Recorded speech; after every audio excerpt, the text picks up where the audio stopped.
ought to be virtuous, ought to be good, ought to be just, etc., right?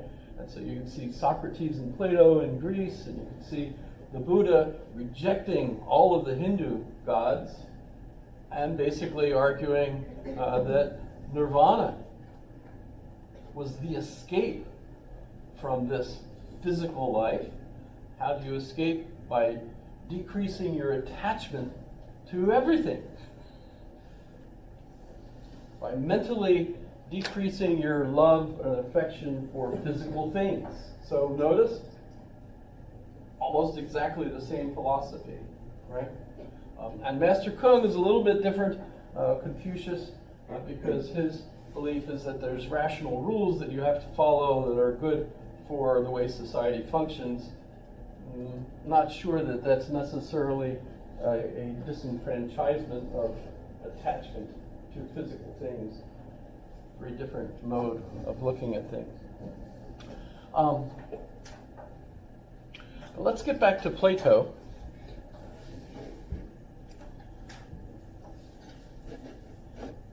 Where do I want to go to do that? Because if we're looking at where we are in our schedule, right? This is our second and last discussion on Plato before we move on to his student Aristotle. And I chose, we already discussed the Meno, but I picked the Republic as one of the main texts. And this weekend, out of curiosity, I looked at two things.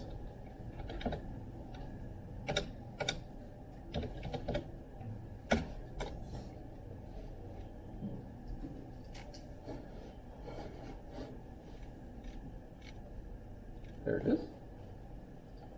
So Wikipedia. I don't know if has everybody heard of Wikipedia? Mm-hmm. So I remember when Wikipedia first came out, it was like a furor for people didn't like it among the academics who thought, oh, this is an independent, anybody can edit it. That's not a peer-reviewed, whatever. So they rejected it, and I thought, this is democracy. I'm pro-democracy. This is everybody all chipping in, and it gradually evolved, and you got certain sites that are now monitored and maintained by a particular group that have to maintain it without getting people into fisticuffs over things. But I don't think anybody's involved in fisticuffs over the Republic, although you certainly have all kinds of points of view. I mean, the Republic, by some consider it to be the most important philosophical text ever. Remember, I think I mentioned the folks that feel like compared to Plato, everything else is a response to Plato. One of the great quotes is that everything is a footnote to Plato. That was from Whitehead, Lord Whitehead. His first name. And then he was. Let's not get. That's a squirrel. Let's not go there. But so you really need to be familiar with the Republic. By the way, the Republic name I mentioned, that's Latin for some reason. In Greek, it's Politeia. You see, Politeia. Well, there it is, right? And then there's the Republica, or the Republic is Cicero's version of the Republic of Plato. Really totally different book, different characters instead of Glaucon and Thrasymachus and so on. No Socrates instead, but instead you basically get the same kind of argumentation over justice and so on. Updated Roman version, right? So we're using his title, the Republic. I don't know why, of all the dialogues they did that. But in any case, so obviously an important book to the Romans as well. I've just briefly highlighted the triangle with the psychology. And it's an important thing to notice that even though the book is about a republic, the ideal republic, the rationale for the argument, which you might have seen in book 2, is we're really trying to figure out the way the soul works, an individual soul works. And since it's so small a topic, they're using the state instead of an individual soul as a comparison. So you get this famous line that's miswritten, of course, in contemporary English, and that is that the state is man writ large. Right? So you're thinking, okay, the goal is to find out what makes up an individual, but we'll think about it from the point of view of the state.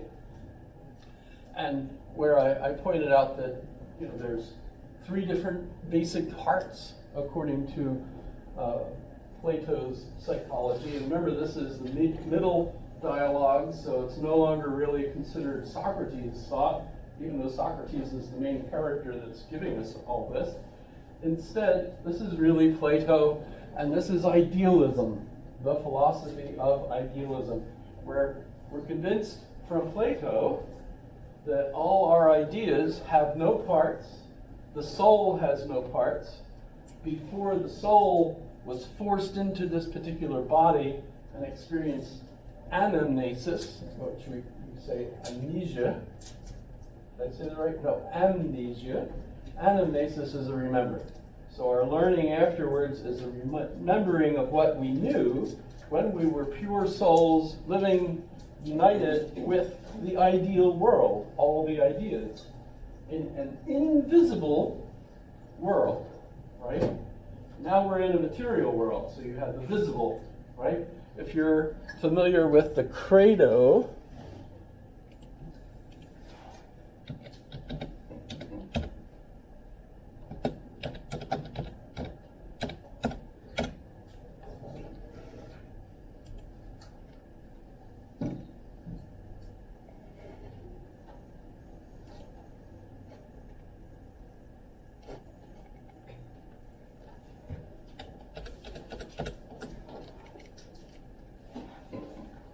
is this fun? You guys having fun? Interconnection. Where was it? I just saw it. Oh, there you go. All things visible and invisible. Very important part of Christianity is the belief that there's not only the material world, but there's also the immaterial world. Is that heaven? Or the noumena rather than the phenomena? But where does that come from? That's Platonic. Plato gives us the idea that there's the invisible world, and that's the ideas, and the ideas are real because they are unchanging, they're not corruptive, they're not corrupted, they're always the same. Notice, always remains the same as part of the characteristics associated with God, right? In the Catholic or Christian tradition, right? God is omnipotent, omnibeneficent, all the omnis, right? Even if you forget to say all of them, and you might not even know all of them, put those all together, and those by necessity become descriptive of God, even if we can't imagine it. Right? And it seems contradictory. How can you be omnibeneficent, which means all good, and created this mess, right? You think, what about all the pain and everything? Well, we can go on to try to describe the answers to that, right? But, so in the Republic, we have this ideal conception that explains how we know things, because the ideas exist permanently in the universe in this invisible sense,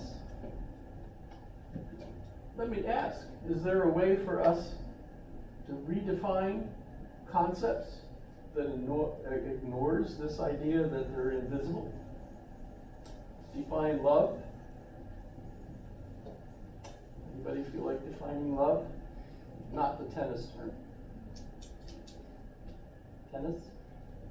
Most sorts of love. There's phileo.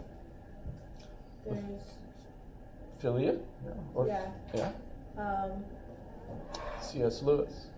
Yeah. I can't remember The four off loves? the top of my head, but Agape, Eros, and Storge. The funniest one. I love it, the way he describes Storge. You love your slippers, your best chair, and your children. And pets. So children are Storge. Loving your favorite comfortable slippers and your children. Which helps when some of your children are so ugly. Yeah. There are ugly children. It's just true. Not my fault.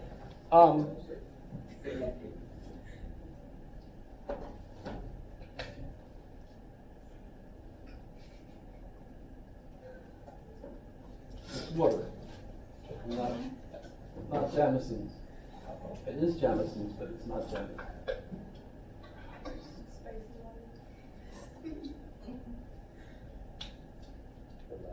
It's water from the fountain that's filtered, etc., and counts how many drinks you've had in your life. Did you see it? It's got the number on it. it's the amount of water bottles saved. Yeah, I'm pretty sure it says It knew above how the much number. I had drunk in my life, because it's up to 45,000 drinks or whatever. Sorry, that was funny. That was a joke. So, if we're trying to figure out what the individual soul, yourself, is, and at the same time we recognize we have a body, we have an interesting difficulty here.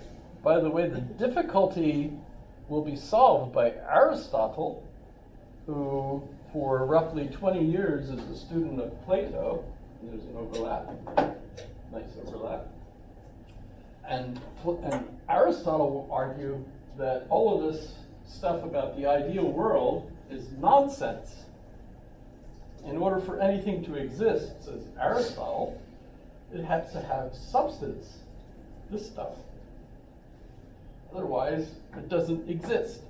So the idea of love being some sort of nebulous, conceptual thing that we really can't quite grasp until we're back being freed from the body and our soul is once more united with the ideal world where we know what all the various concepts mean, because we're completely one with them, until we're forced back into a body, and then the shock must make us forget, and so we have to come to relearn how everything works, right? So the slave boy in the Meno is remembering as Socrates asked him these questions. That's his demonstration. See, he knew all that stuff, despite the fact that I had to ask him a very particular question that gave him the answer, right?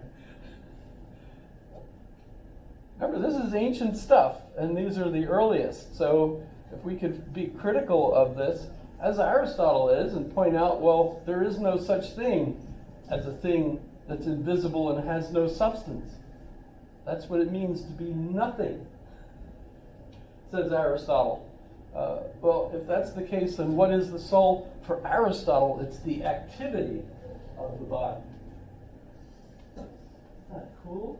It's what the body's actions do, the animation. Anima is Latin for psyche, soul, Greek, right? So you've got psychology is the study of the soul. Anime, and not Japanese anime, but you get the, although that's a Western concept, isn't it? Anime in Japanese means, well, it's animated, which comes from the Latin for moving. Right? So whatever it is that makes you move is your soul. Right? Obviously, by the way, animals all have souls because they're all animate. Animal. Right? That's not my fault. Right? Including us. We're animals because we have those characteristics. Right? Plants, do they have a soul?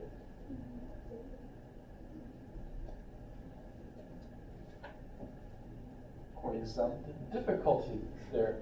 By the way, if you read the mother tree, well, I won't pull that one up, but they're networked. It's an incredible interconnection of